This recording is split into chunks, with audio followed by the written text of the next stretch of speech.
Hello, hello. Welcome to Wordeology, the channel dedicated to philologists, linguists, teachers of foreign languages, and actually anyone who is fond of languages or their native tongues and who likes investigating and discovering something new in them. And today I'm representing you a very interesting root which is present in so many languages, covering both actually one continent called Eurasia, and that is why I called it Eurasic. Some scientists would call it Nostratic, but people who are not familiar with this term, which means our languages, Nostratic, Nostra, our. This term could sound quite hard. That is why I decided to make it simpler, explaining first of all geographical area where it is located. So this actually term, this root ga, ya, ja, za, and you'll be quite surprised how it is present in a lot of languages that we know today. And I'd like to start from the languages which are most familiar at this period of time, at this epoch. And let's start from the Germanic ones, actually English one. Gul. So look, ga derives from gul. Actually, this root branches out to gul, and what else? Gur. Let's first start with gur. Gul. Sorry. So gul, actually yellow in English, gult in Icelandic, the same meaning of yellow, and gil, or gel, I don't know, in Dutch. Maybe I'm mispronouncing this. So look at this.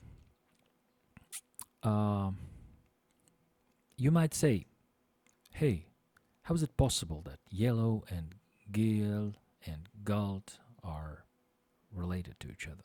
But I can tell you that the phenomenon of swapping between y and g is quite widespread in the world. It is especially present in the Turkic languages.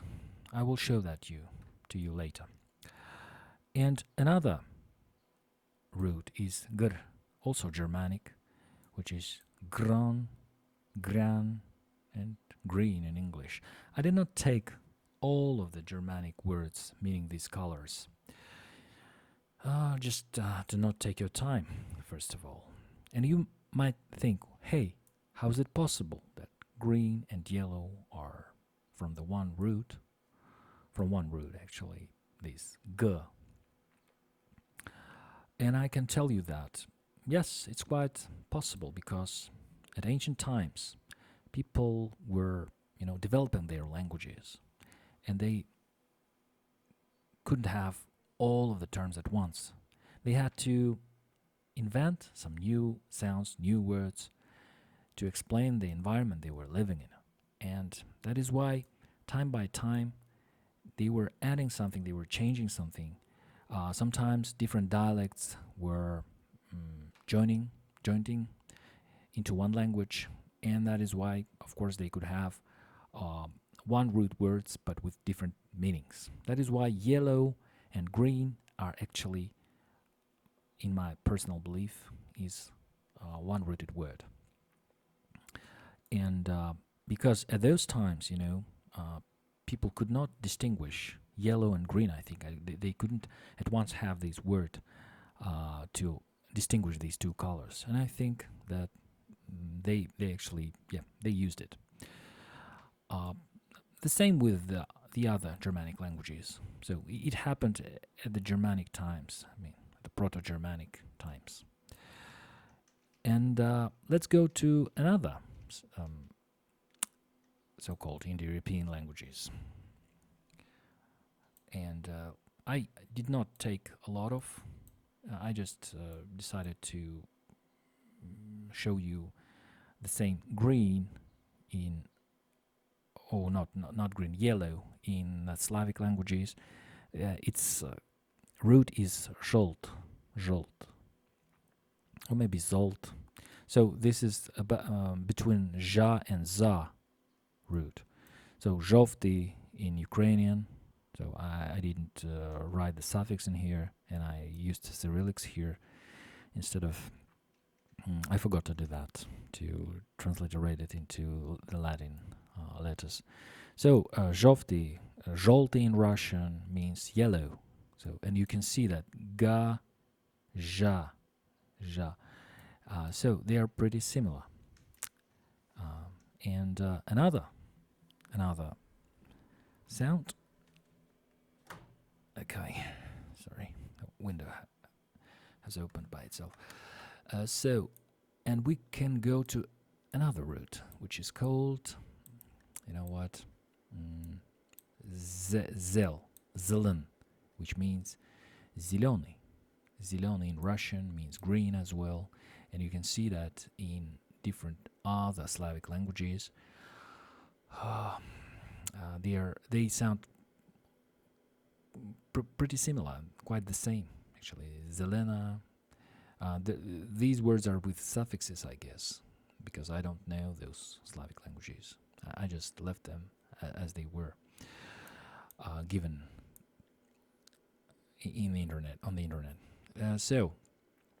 But you'll be surprised that the same root branched out to even the Turkic languages, although the Turkic language is an Eastern family. That is why it can't be related to the Indo-European family of languages, many people would say.